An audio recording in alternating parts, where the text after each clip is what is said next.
다 함께 사도신경으로 신앙 고백드립니다. 전능하사 천지를 만드신 하나님 아버지를 내가 믿사오며 그 외아들 우리 주 예수 그리스도를 믿사오니 이는 성령으로 잉태하사 동정녀 마리아에게 나시고 본디오 빌라도에게 고난을 받으사 십자가에 못 박혀 죽으시고 장사한 지 사흘 만에 죽은 자 가운데서 다시 살아나시며 하늘에 오르사 전능하신 하나님 우편에 앉아 계시다가 저리로서 산자와 죽은 자를 심판하러 오시리라. 성령을 믿사오며 거룩한 공회와 성도가 서로 교통하는 곳과 죄를 사하여 주시는 곳과 몸이 다시 사는 곳과 영원히 사는 것을 믿사옵나이다. 아멘. 좋으신 하나님, 오늘 이 새벽에도 하나님 귀한 전으로 인도해 주심을 감사합니다. 무더운 여름 날씨 가운데 몸과 마음 지치지 않게 하시고 그 가운데에서도 하나님의 성전을 사모하며 믿음으로 다시 일어나게 하시고 믿음 가운데 하나님의 일들을 감당할 때에 주의 영광을 보게 하옵소서. 특별히 하나님 앞에 예물 드리는 손길 가운데 희일청소년부 수련의 은혜 가운데 마칠 수 있도록 심종 목사님 예물 드리는 손길 좀 기억하여 주시고 우리 희일청소년부가 이번 수련을 통해서 주님 만나게 하시고 주님의 뜻대로 살아갈 수 있는 귀한 영혼들로 세움받게 도와주시옵소서. 감사드리며 예수님의 이름으로 기도합니다. 아멘. 하나님 말씀 봅니다. 하나님 말씀은 요한계시록 20장 1절로 15절까지 보시겠습니다.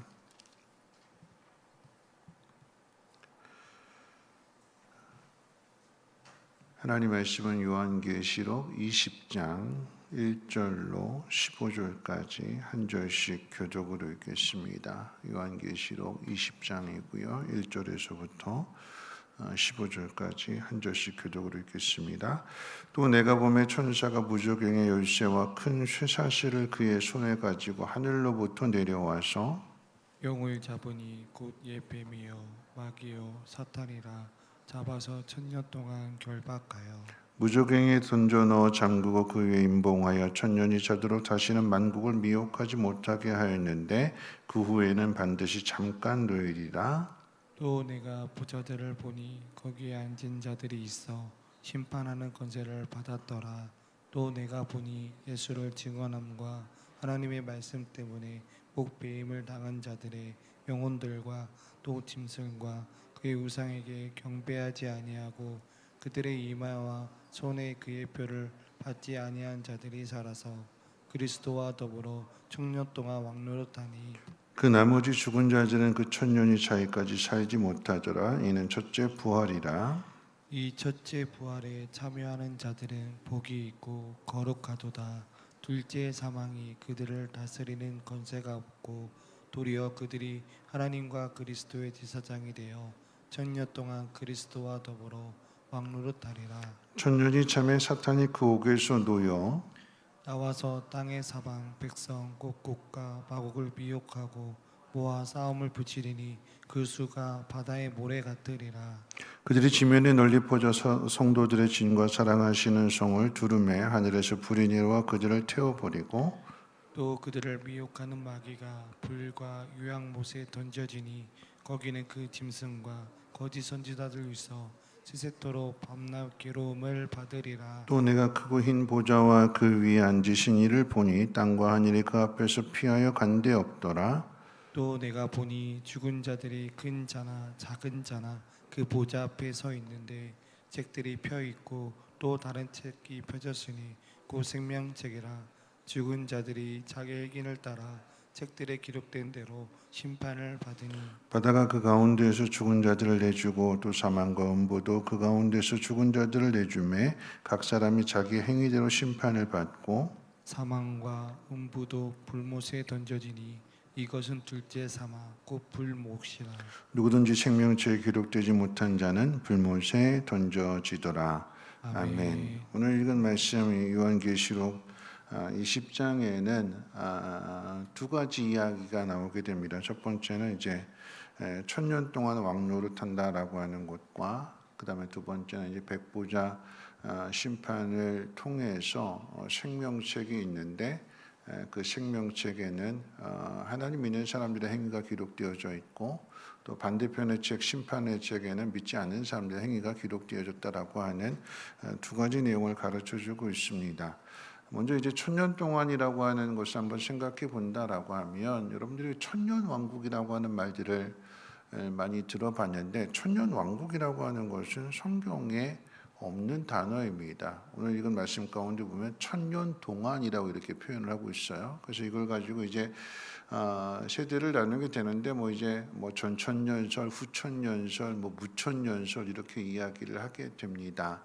그런데 여러분들 꼭 기억해야 되는 건 다른 건 다 잊어버려도 그러니까 이제 전천년, 후천년 그 이야기는 뭐냐면 예수님이 다시 오실 그때를 앞에 두고 천년 왕국이 앞에 있냐 뒤에 있냐 그 차이인데 여러분 그 우리 장로교를 비롯한 개혁주의에서 이야기하는 것은 전천년 후천년도 아니고 무천년설이라고 하는 것입니다. 무천년설이라고 하는 것은 뭐냐면 딱 천년이라고 하는 그 기간을 못 박아서 이야기하는 것이 아니라 이 천년이라고 하는 것은 상징적인 숫자다라고 하는 거죠. 그래서 예수님이 이 땅에 오신 것으로부터 이제 천년이 시작이 됐다라고 하는 이야기입니다. 그럼 지금 벌써 예수님 오신 지 2000년이 넘어가는데 그래서 이 숫자의 의미가 아니고 상징의 의미로서 예수님이 다시 오실 때까지 그 기간 이걸 숫자로 이야기하지 않고 상징적인 의미다라고 하는 의미에서 이제 무천년이라고 하는 이야기를 하게 됩니다. 중요한 것은 뭐냐면 전천년이냐 후천년이냐 무천년이냐 이게 중요한 것이 아니라 왜냐하면 최후의 심판 주님 다시 오시는 그날은 기간이나 시기를 구체적으로 정해주지 않습니다. 이건 아버지만 아시는 거라고 그랬죠. 그렇죠? 그래서 이 20장에서 말하고 하자는 핵심은 뭐냐면 전천년, 후천년, 무천년 중요한 것이 아니라 주님은 반드시 오신다라고 하는 것을 우리 가슴에 새기고 신앙생활을 해야 된다는 얘기입니다. 그 다음으로 이야기하는 것이 이제 사탄은 여인의 후손이 뱀의 머리를 상하게 하고 뱀은 또 여인의 후손의 다리를 문다라고 하는 원시복음 창세기 3장 15절의 말씀과 같이 사탄은 이미 예수 그리스도로 말미암아 치명상을 입어서 힘을 쏘지 못합니다. 그렇기 때문에 사탄의 권세 앞에서 우리가 두려워할 이유가 없다라고 하는 거죠. 마지막 발악을 하는 차원에 있어서 남은 힘을 가지고 이제 성도들을 유혹하고 또 공격하려고 하지만 여러분 우리 신부는 오늘 이 20장에서 이야기하는 건 뭐냐면 그리스도와 함께 왕 노릇하는 신분이다라고 하는 이야기입니다. 출애굽 시대에 유월절 그 어린 양의 피를 집 대문 문설주에 바른 집은 죽음의 그림자가 들어오지 못했던 것처럼 구속을 받은 하나님의 백성은 그 누구도 이 하나님의 손에서 뺏어갈 수 없다라고 하는 것을 기억해야 되는 거죠. 그 다음에 이제 백부장 심판이 있는데 요한이 환상을 보고 있는 시대는 로마가 세상을 다스리는 그런 시대였습니다. 그러니까 로마가 당시 세계 중심에 있었습니다. 이 로마의 힘의 근원이 바로 로마 황제의 보좌에서 나온다고 생각했어요. 모든 통치, 세상 나라에 대한 그 정복 국가들에 대한 통치가 이 로마 황제의 그 보좌로부터 나온다고 그렇게 사람들이 생각했습니다. 그래서 이 땅에서 태어나려고 한다면 로마 황제처럼 태어나야 된다라고 하는 말이 있는데 이 로마 황제가 세상의 모든 것들을 다 휘두를 수 있기 때문에 그런 말이 나오게 된 것입니다. 이게 당시 세상 사람들의 생각이었어요. 자, 이것을 이제 요한이 본 환상이 뒤집지요. 로마 황제의 보좌가 세상 통치의 시작과 끝이 아니라 하나님의 보좌가 세상 역사의 시작이고 뿐만 아니라 중심이며 그 모든 영광이 하나님 보좌로부터 나온다는 것을 요한이 이제 환상을 통해서 보게 되는 것입니다. 여러분 이 의미는 오늘날 우리에게 있어서도 가장 중요한 의미가 됩니다. 우리는 지금 로마가 다스리는 시대가 아니라 여러분 지금은 이제 세상의 중심이 어디 있느냐라고 할 때 미국이냐 중국이냐 서로 심교류기 하잖아요. 서로 힘겨루게 하게 될 때 고래 싸움에 새우등 터진다고 하는 것처럼 이 강한 나라들끼리 서로 싸우게 될 때에 그 주변에 있는 약한 나라들은 어려움을 당할 수밖에 없습니다. 그런데 여러분, 이런 싸움은요, 단순히 세상 나라에 대한 싸움만이 아니라 우리의 일상생활 가운데도 얼마든지 겪어요. 직장에서도 겪을 수도 있겠지만 가정의 예를 놓고 본다고 생각해 보면 그런 이야기죠. 여러분, 부모님들이 싸워요. 사니 못 사니, 죽이니 살리니 그러면서 엄마 아빠가 싸운다라고 하면 그 밑에 있는 자녀들은 뭘 볼까요? 건강하게 자랄 수 있을까요? 엄마 아빠가 사니 죽이니 이런 것 가지고 다투게 될 때에 어린 아이들에게 있어서는 그 자체가 공포가 되는 거죠. 그런데 그런 부정적인 영향이 커서도 그 어린아이가 커서 가정을 이루게 되었을 때 그대로 나오게 되는 거죠. 그래서 부모가 싸웠는데 보니까 자녀들도 결혼해서 그 부부가 행복하게 사는 게 아니라 사니 죽이니 사니 못 사니 그거 가지고 서로 다투고 싸우더라라고 하는 것이 요즘 예능 프로를 통해서 확인하는 이야기 아니겠습니까?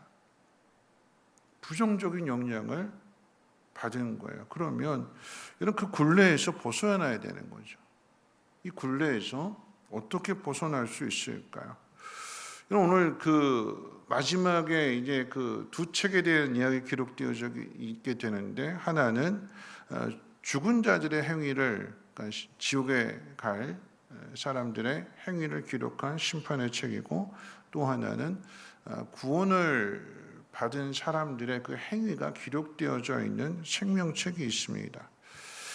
성경에서 말하는 행위라고 하는 것은 한마디로 표현한다라고, 한 단어로 표현한다라고 하면 열매가 될 거예요. 열매가 되는데 마태복음 7장 말씀 가운데 보면 산상설교 가운데 예수님께서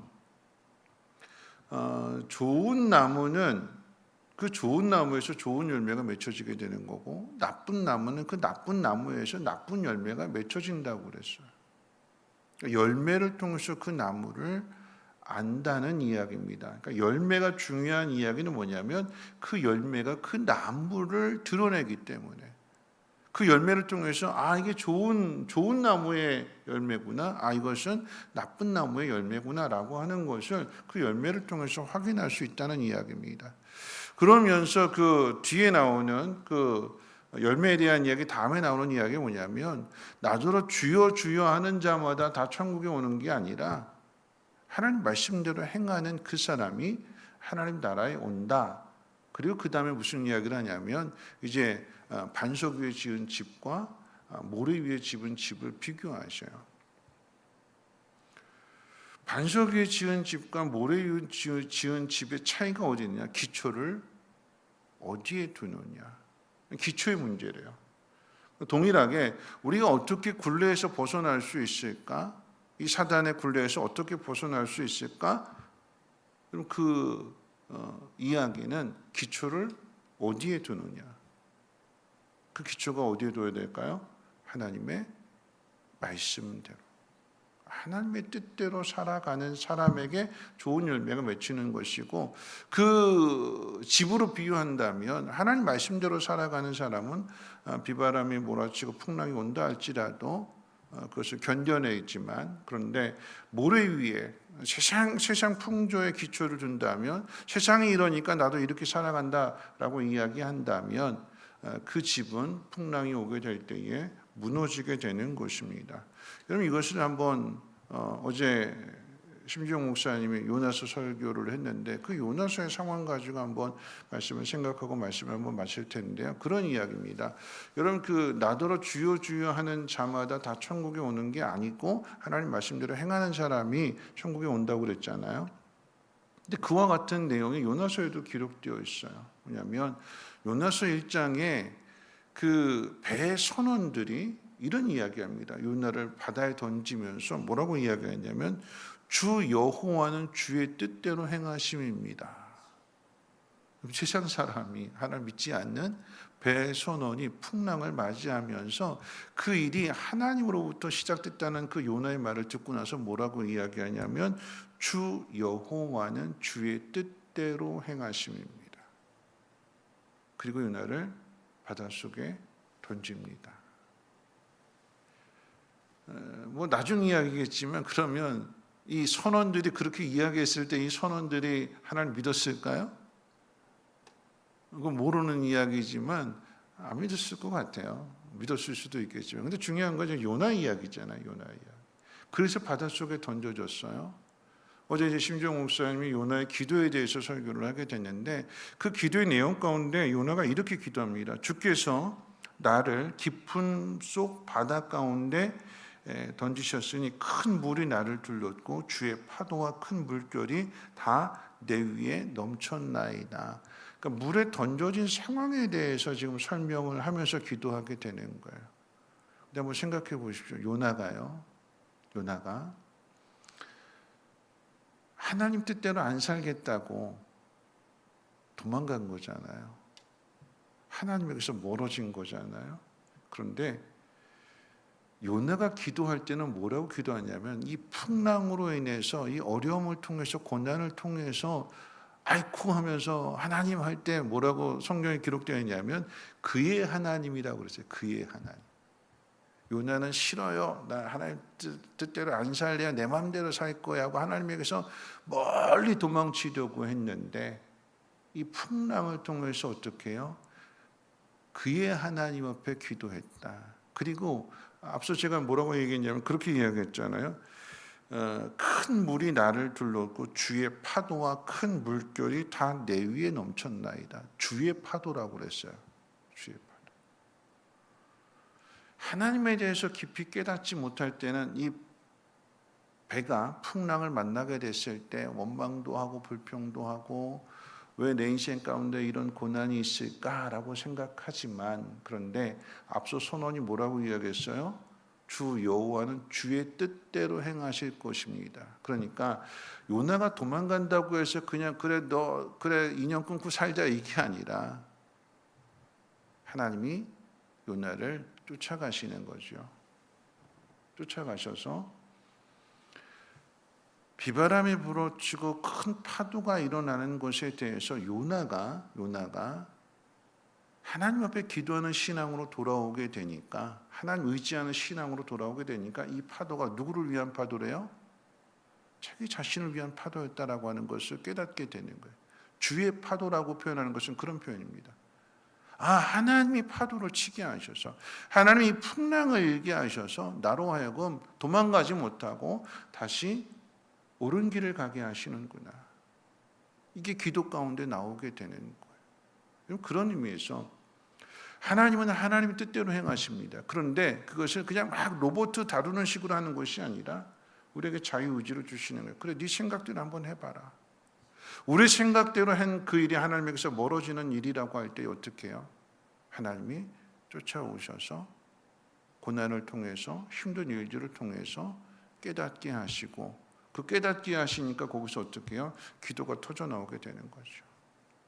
하나님 나를 용서해 주시면 하나님 내가 하나님 뜻대로 살겠습니다. 그래서 어떻게 해요? 선원이 이야기했던 것처럼 하나님께서는 하나님의 뜻대로 우리를 만들어 가신다.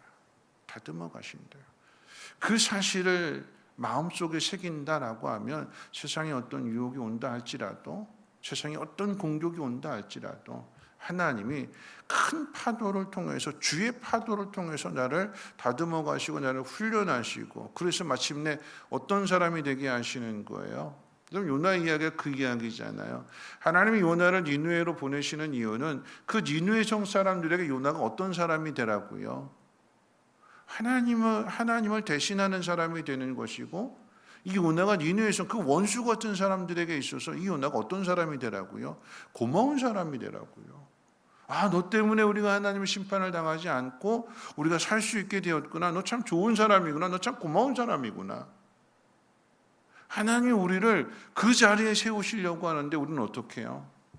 그걸 모르게 되니까 하나님의 이 능력을 깨닫지 못하게 되니까 내가 이거 아무리 해도 안 되는 일인데 나만 괜히 고생하는 일이고 저 사람들은 멸망받아야 될 사람들인데 아니요, 멸망받아야 될 사람들이 아니라 주일날 저녁에 설교했던 것처럼 귀한 사람들이래요. 요나서의 이야기는요, 이방인들도 구원받는다, 이방인도 돌아온다라고 하는 것을 구약 시대에 미리 가르쳐주는 이야기잖아요. 말씀을 마치겠습니다. 우리에게 되어지는 모든 일도 참 힘들고 어려워요. 고래 싸움에 새우등 터질 수도 있고, 내가 한 일이 아닌데 내가 당할 수도 있고, 어려운 일, 예상치 못한 일들 만날 수가 있습니다. 그러나 그럴지라도 좋은 나무는 그 속에서도 좋은 열매를 맺는데요. 좋은 나무는요, 이 폭염, 폭우 그 가운데에서도 열매를 맺는데요. 왜요? 좋은 나무니까. 그리고 그 좋은 나무를 심은 농부가 열매를 맺을 수 있도록 땀 흘리며 수고할 거니까 하나님이 우리를 그렇게 사랑하시고 우리를 다듬어 가시고 만들어 가실 것입니다. 우리에게 주어진 모든 상황들 속에서 하나님을 찾으시고, 때로는 이 폭우와 이 폭염도 우리의 신앙을 통해서 주의 폭염입니다. 주의 폭우입니다. 이렇게 고백할 수 있는 그 믿음의 자리까지 가시기를 주님의 이름으로 부탁을 드립니다. 찬송가 516장 함께 찬송합니다.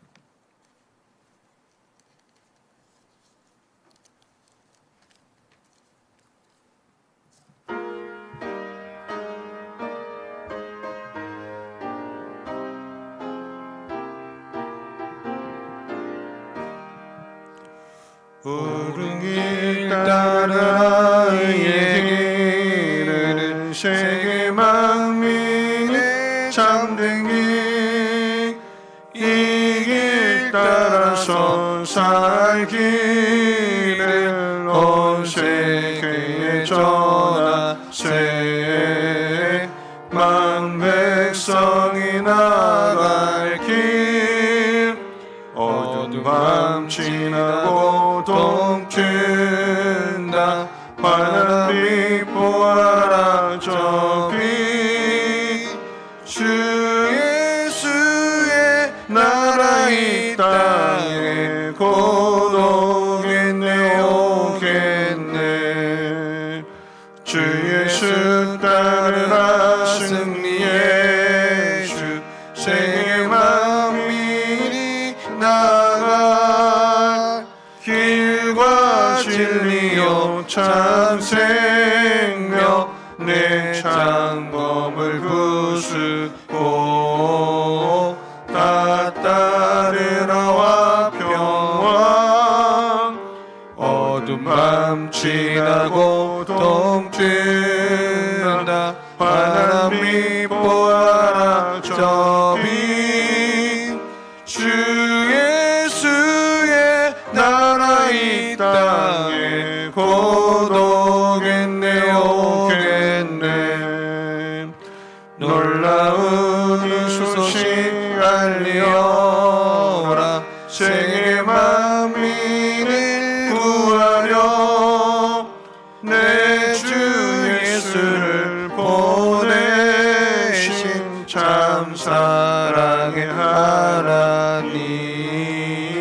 만 백성이 따르기, 어두운 밤 지나고 동튼다.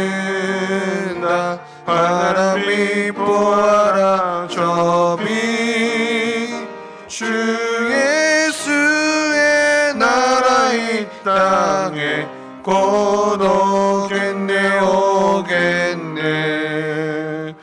고난길 내치고 찾아온 길, 많은 백성을 구한 길, 모두 나와서 믿으며 온 세상이 마침내 이 진리에 살겠네. 어두운 밤 지나고 동튼다. 환한 빛 보아라 저 빛, 주 예수의 나라 이 땅에 곧 오겠네 오겠네. 오늘 말씀 말씀 생각하면서 함께 기도하는 시간 갖도록 하겠습니다. 우리 앞에 있는 힘들고 어려운 상황들, 그 상황들 속에서 우리가 어떻게 행하느냐에 따라서 우리가 누구인지를 드러내며 나타나게 된다라고 하는 이야기입니다. 하나님 보좌 앞에 두 책이 있습니다. 하나는 생명책이고 하나는 심판의 책입니다. 우리가 예수를 믿는다라고 하는 이야기는 하나님의 자녀가 되었다라고 하는 것이고, 생명책에 우리의 이름이 있다라고 하는 이야기죠. 그러면 그에 합당한 삶의 모습들 또 열매들을 보여야 할 것입니다.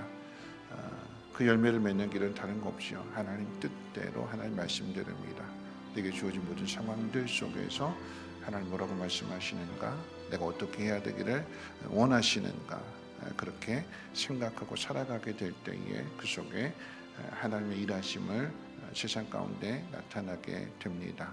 앞서 요나 이야기했던 것처럼 요나처럼 고난을 당하지만 그 고난조차도 이게 주의 파도였구나, 주님이 나를 돌아오게 하시기 위한 풍랑이었구나 깨닫게 되니까 그 자리에서 기도가 나옵니다.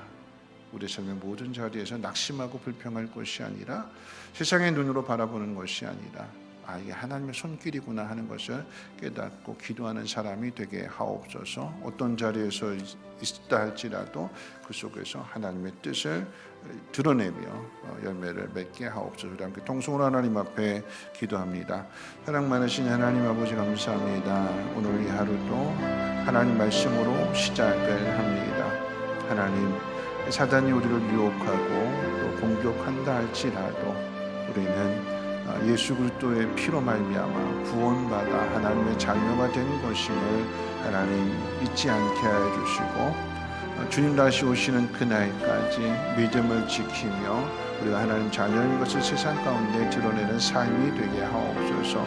힘들고 어려운 일들 만나게 될 것입니다.